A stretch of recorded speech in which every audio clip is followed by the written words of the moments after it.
Bem-vinda à ESMAT 15, a Escola Associativa dos Magistrados da 15ª Região. A gente queria apresentar vocês, não é, a esta problemática que vem pairando sobre a cabeça dos brasileiros e principalmente da comunidade jurídica, que é a reforma trabalhista e como fica o direito do trabalho e o direito processual do trabalho nessas circunstâncias. A gente realizou uma audiência pública envolvendo muitos especialistas e eu queria, nesta nossa primeira aproximação, convidar vocês a assistir essa audiência pública que está disponível no site da ESMAT 15. Eu vou tentar dar uma pincelada para vocês, né, sobre aquilo que me parece, digamos assim, os eixos de compreensão, né, da reforma proposta e porque elas se conjugam, a reforma trabalhista e a reforma previdenciária. Né? Trata-se, na verdade, de uma compreensão sobre o nosso pertencimento como ser brasileiro em certa institucionalidade. E isso, naturalmente, terá reflexos tanto na aplicação do direito do trabalho no dia a dia das empresas e trabalhadores, como terá reflexo na incidência do direito processual do trabalho quando esta aplicação, essa incidência material do direito do trabalho se transformar num conflito judicializado. Então, a minha abordagem hoje aqui é tentar fazer um retrospecto para vocês de como nós pertencemos ao Brasil até hoje e qual é a proposta de pertencimento que está por trás dessas alterações da legislação infraconstitucional e da legislação constitucional brasileira.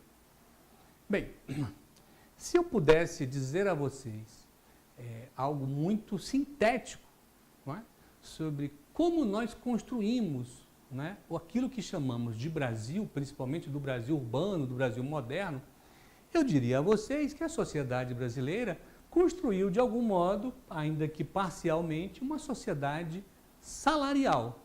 Isto quer dizer, a forma de pertencer a esta sociedade supõe que os adultos, né, e seria bom que fossem somente os adultos, frequentem o mercado de trabalho e, a partir das suas habilidades pessoais, não é, construam a sua trajetória como cidadãos que trabalham.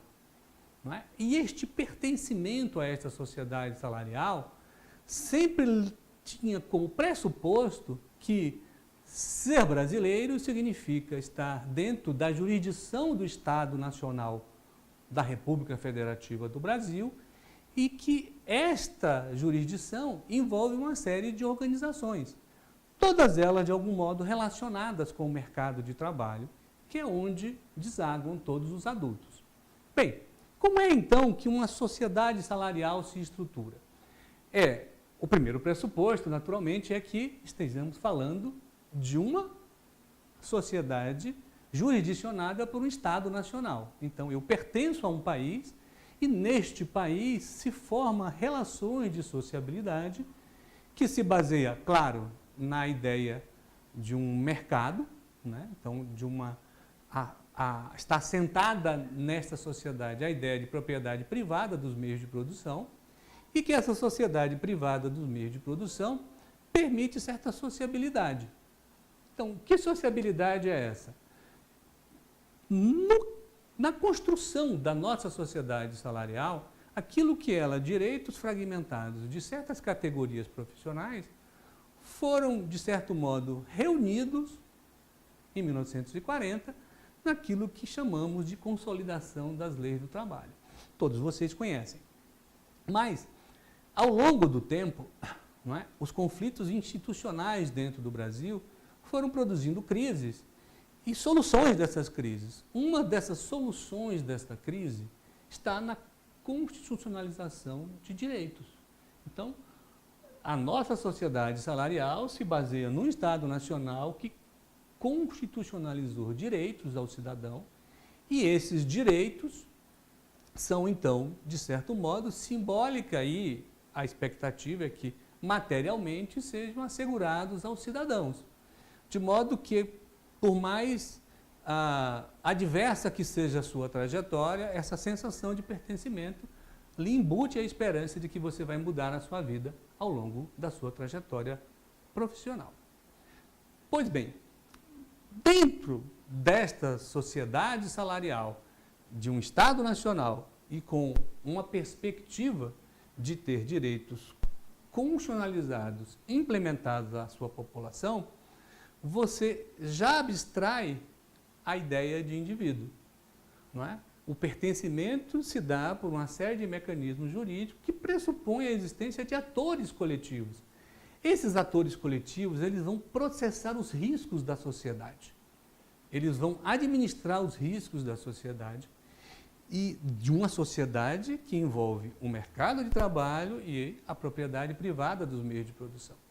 Os riscos institucionais, os riscos sistêmicos que essa sociedade cria e engendra, são administrados, então, por esses atores coletivos.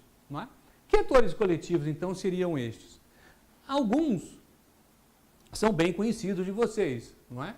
São exatamente a justaposição da representação entre capital e trabalho, que são os seus sindicatos. Os sindicatos econômicos, também chamados sindicatos patronais, e os sindicatos profissionais, ou os sindicatos dos trabalhadores. Então, a partir deste enredo institucional, você sabe que, primeiro, você tem direitos constitucionalizados que estabelecem um mínimo civilizatório que pertence a todos os brasileiros e mesmo a todos aqueles que, não sendo brasileiros, aqui aportam para viver de modo permanente. De modo que você trata todos, né, na perspectiva do catálogo de direitos, com igualdade. Sejam eles os brasileiros natos, ou aqueles que, sendo estrangeiros, vêm aqui com o intuito de moradia permanente. Bem, se temos esta base constitucional de direitos, como é que se dá a fixação da remuneração do trabalho? Bom, aí vem um novo mecanismo institucional. Primeiro, você tem uma regra de proteção mínima, que é o salário mínimo. Para além do salário mínimo, você tem exatamente o diálogo, às vezes construtivo e cooperativo, às vezes conflitivo, dos atores organizacionais, no caso, os sindicatos, sejam dos trabalhadores, dos empregadores. Então, é a partir da negociação coletiva que se estabelece outros níveis mínimos de salário. Fora esses níveis mínimos de salário estabelecidos no âmbito do contrato coletivo de trabalho, tem a trajetória especializada e individual de cada um. Ou seja, se o contrato coletivo estabelece regras de remuneração mínima, nada impede que a especialização de certos empregados, e já adianto a vocês, muito certos e muito poucos empregados, terão uma remuneração tratada no âmbito do indivíduo. Porque isso, numa sociedade deste porte, é a exceção. A existência de uma especialização tal que leve alguém a fazer uma contratação individual extremamente vantajosa ao trabalhador, ao prestante de trabalho, pressupõe que ele tenha, né, uma habilidade singular e raríssima no mercado de trabalho, o que, convenhamos, não é algo que a gente encontre diariamente. Então, esta é a sociedade salarial. E nos países centrais, isso avançou bastante, você criou regimes de bens públicos universais, de educação, de saúde, de lazer, não é? De transporte. A sociedade brasileira não tem esse grau de espraiamento, mas não deixa de ser uma sociedade salarial. E vejam só, como é que a gente administra o risco daqueles que, a despeito de necessitarem trabalhar, não conseguem trabalhar porque, num trabalho anterior, sofreu algum tipo de incidente, seja uma doença, seja um acidente. As sociedades salariais criou o regime de previdência. Então, aquele que ajuda a construir o país tem protegido dos seus riscos sistêmicos dessa sociedade baseada na propriedade privada, a proteção previdenciária. Este é o sentido da proteção previdenciária. É uma relação de compromisso que traz para o âmbito da sociedade algo muito próprio das famílias, de modo que, não é, nas nossas famílias a gente tem sempre a percepção de que os mais velhos cuidam dos infantes. Porque os infantes, quando se tornarem adultos, vão cuidar desses adultos que agora já não são mais adultos moços, são adultos velhos, entraram na velhice, e, portanto, uma geração acaba, de algum modo, repartindo com a outra cuidados, atenção primária mesmo, que envolve afeto e envolve cuidados elementares. Numa sociedade com 100 milhões de trabalhadores, não é possível esperar que a família cuide desses riscos. Daí porque existe o sistema de previdência. Essa é a ideia pressuposta de uma sociedade salarial. E esta ideia pressuposta envolve o fato de que a geração que trabalha hoje, digamos assim, os adultos jovens, cuida daqueles que trabalharam ontem, que são os velhos. Esta é a ideia básica da Previdência Social. E esta ideia básica da Previdência Social supõe um compromisso institucional que envolve quem trabalhou, quem trabalha, quem trabalhará e, principalmente, aquele garante de todos, que é o Estado Nacional. Essa é a ideia fundante de uma sociedade salarial dentro de uma economia de mercado. E era aqui que estávamos vivendo até pouco tempo. Não é? Então, sintetizando, nesta sociedade salarial que repartiu direitos, que garantiu direitos no âmbito constitucional, você tem atores coletivos que fixam as condições mínimas de trabalho, inclusive a remuneração. Você tem uma responsabilidade compartida entre várias organizações institucionais que cuidam dos demais riscos. Então, você tem a proteção previdenciária do sistema de previdência. Você tem, em última instância, a proteção do Estado, que envolve o acesso à justiça dos cidadãos e das suas organizações. Portanto, você tem o Estado garantindo o sistema de justiça acessível.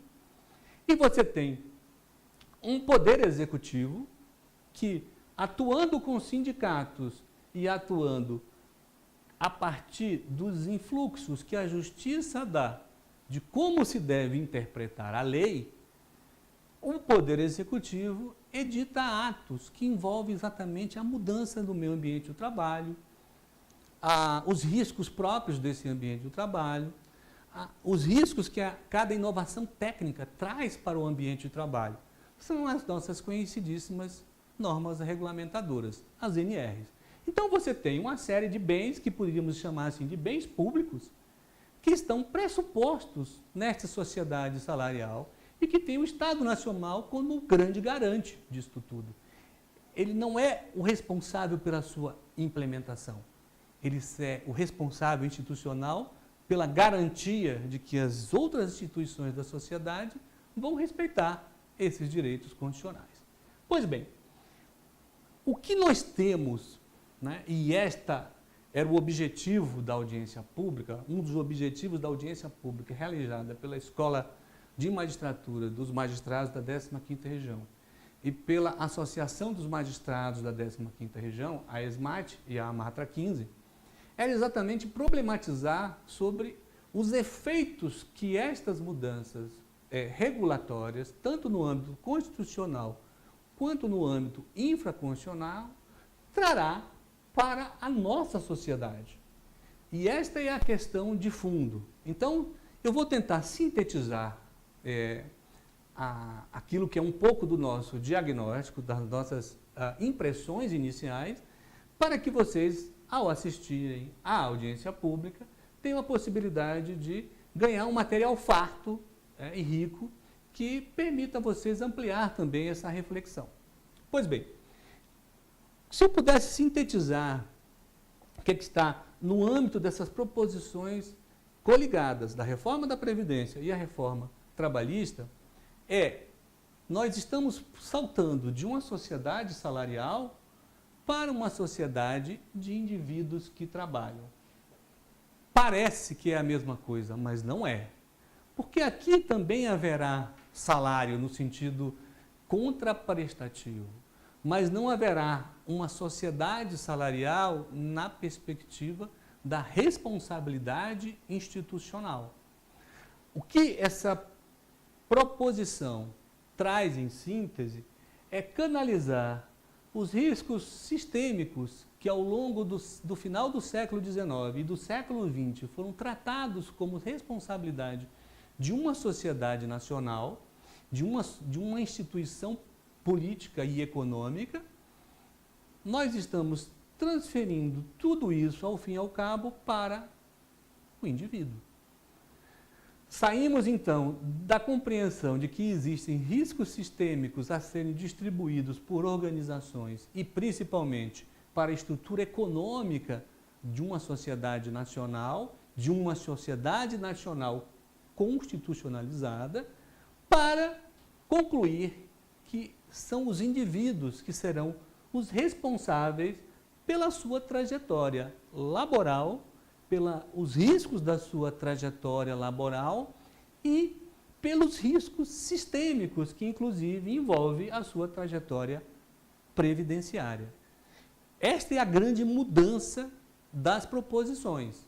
Você está defletindo a responsabilidade institucional das organizações econômicas, vale dizer, das empresas privadas e públicas, das organizações políticas, vale dizer, do Estado e do sistema de justiça, e transferindo essas responsabilidades, de certo modo, para o mundo privado, quer seja através da autonomia privada coletiva, quer seja, e principalmente, através da ativação do indivíduo. De modo que você passe a ser responsável pela sua trajetória previdenciária. De modo que, se lhe convém, no âmbito do contrato individual do trabalho, trabalhar mais para obter mais remuneração, que esse risco seja licitamente pactuado entre o indivíduo e o seu empregador. Ocorre que, nessa perspectiva, você transmuta certos aspectos da sociedade salarial, que eram bens públicos, certo? Em bens privados. E quando você faz isso, você estabelece que indivíduos que estão em posição econômica distinta, o empregado e o seu empregador, indivíduos que estão em posição jurídica distinta, este necessita contratar a venda do seu trabalho. E este necessita comprar trabalho de qualquer um que oferte trabalho, não necessariamente deste. Quando você justapõe essas vontades, você estabelece uma assimetria jurídica entre elas.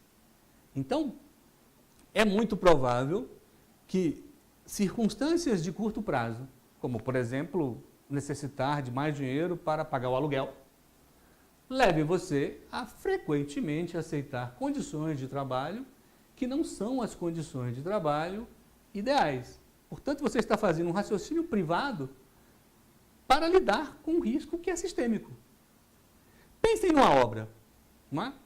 Então, se você tem numa obra, na construção artesanal de um edifício, né, a fixação das suas fundações e o erguimento de colunas que por si só representam riscos, e se você vai trabalhar desde o andar térreo até, supondo, o 25º andar, cada vez que você se eleva do solo, você assume novos riscos.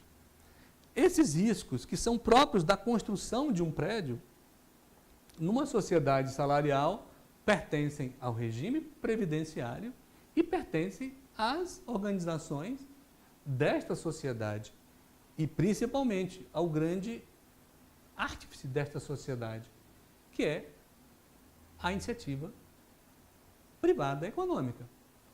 No momento em que eu permito que haja qualquer tipo de transação com regras ambientais, eu estou trazendo para o indivíduo a possibilidade de lidar com o seu risco. Mas o risco nunca é somente do indivíduo, porque o risco é de uma organização, seja um prédio em construção, seja uma fábrica, seja uma hidrelétrica, seja um show, não é? E vejam vocês, nós temos nesse aspecto da vida cultural brasileira, nós podemos ter um singelo show, um voz e violão, no quintal de alguém, num bar térreo, ou nós podemos ter um show dentro de um estádio, com milhares de pessoas, com milhares de riscos sanitários, com riscos acústicos, riscos de engenharia. Nenhum desses riscos são mensuráveis pelos indivíduos, porque o indivíduo só é capaz de estabelecer como os riscos próprios que ele deseja mitigar a sua subsistência. Esse é o risco fundamental. Ainda que isso vinha embebido numa cesta de consumo, certo? Então, quem ganha mais tem uma cesta de consumo mais pronunciada, quem ganha menos tem uma rede de consumo menos pronunciada. Mas todos eles cuidam de mitigar esses riscos e de realizar as suas subjetividades dentro deste mercado de trabalho. Pois bem, nesta sociedade proposta, você está inserido uma série de autonomia, de celebração, de regras pelos indivíduos no âmbito do contrato de trabalho. Você também está retirando do sistema de proteção do trabalho certos deveres de fiscalização. Então, remetendo para o contrato de trabalho, por exemplo, a fiscalização do seu término. Se o trabalhador recebeu ou não, deixa de ser uma obrigação do Ministério do Trabalho e Emprego, passa a ser uma obrigação própria de uma transação entre privados. Ao mesmo tempo, você está permitindo mitigar certas regras de meio ambiente do trabalho através da autonomia privada coletiva entre sindicatos. Novamente, bens que eram considerados públicos podem ser transacionados no âmbito da autonomia privada coletiva. Esses são os riscos, enfim, que estão no entorno desta proposição. E, naturalmente, a mudança mais significativa é a mudança do sistema previdenciário. De certo modo, é como se cada um dos brasileiros, a partir da aprovação da proposta de emenda constitucional que muda o sistema previdenciário, cada um dos indivíduos passasse a ser responsável pela sua trajetória previdenciária. E isto, naturalmente, pode gerar muitos efeitos sobre o grau de segurança econômica que previamente o Estado Nacional e os direitos constitucionais asseguravam a essa população. Eu vou dar um exemplo mais elementar. Não é? A sociedade brasileira se modernizou numa velocidade muito intensa. Aquilo que a Europa fez em 500 anos, mais ou menos, entre 1200 e 1800, mais ou menos, não é? O Brasil fez entre os anos 40 e os anos 80. Nós éramos uma sociedade agrária, nos transformamos numa sociedade urbana num espaço muito curto. E para você refletir sobre isso, basta que você observe a nossa paisagem urbana. Se você olhar as fotografias das cidades brasileiras nos anos 40 e 50, dá uma sensação de que morava num lugar plácido, tranquilo, seguro. O assento urbano era completamente harmonioso. Não é? Tudo bem que eram cidades muito menores. Pois bem, e hoje as cidades que a gente vive são cidades gigantescas, não é? Com problemas urbanos das mais variadas dimensões e que frequentemente nos dá a impressão de que é um aglomerado urbano improvisado. Porque não deixa de ser. Não é? Afinal de contas, nós aceleramos o processo de urbanização da sociedade brasileira, não é? Quando comparamos com as sociedades dos países centrais. Pois bem, esta mudança não levou à situação de que a sociedade brasileira seja uma sociedade completamente urbana. Embora os núcleos urbanos representem mais de 85% da população brasileira, mesmo nesse núcleo urbano há muito trabalho precário. É raro você ter, ao longo do ano, trabalhadores que façam mais do que 8, 9 contribuições ao INSS. Isso quer dizer que na trajetória de 30 anos, essas pessoas farão 9 vezes 30, 270 contribuições. Pois bem, faltará a essas pessoas, né, pelo menos mais 30% de contribuição para que elas atinjam o direito mínimo à aposentadoria. Se pensarmos que uma pessoa começou a trabalhar, e no Brasil isso ainda é muito comum, por volta dos 16 anos, se ela seguir esse efeito estatístico que a gente mede do comportamento do mercado de trabalho brasileiro nos últimos 30 anos, é possível afirmar que um jovem que começasse a trabalhar aos 16, trabalharia 30 anos, teria então 46 anos de idade e faltaria ainda a ele contribuir com pelo menos mais 15 anos. Então, a contribuição dessas pessoas vai ficar cada vez mais rígida para efeitos de contagem do seu tempo de serviço contributivo e para fim de aquisição da aposentadoria. Para não falar de núcleos dentro do mercado de trabalho que são mais vulneráveis ainda, né? Fala agora da população rural mesmo. Até hoje essa população existe, ela não é pequena, só para vocês terem uma ideia, 31% da população da Bahia é de pessoas que moram em localidades que o IBGE considera como população rural. Então, quando você compara isso com o Rio de Janeiro, onde 96% da população mora em aglomerados urbanos, você percebe que esta regra de aposentadoria, porque é muito mais difícil ainda contribuir com a Previdência para esses trabalhadores que estão no campo, em relações de trabalho bastante tradicionais, que essas pessoas continuem tendo proteção previdenciária.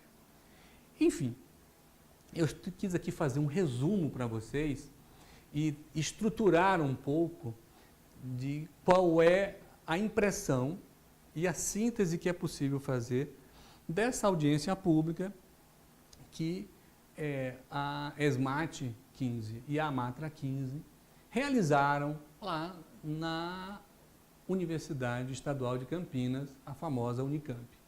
Peço que vocês assistam a audiência pública, eu acho que ela é extremamente ilustrativa, tanto do ponto de vista técnico, como do ponto de vista informativo. Né? É, de certo modo, uma aula de cidadania que está à disposição de todos nós e será um prazer, né, ter vocês no nosso site assistindo a aula. Muito obrigado.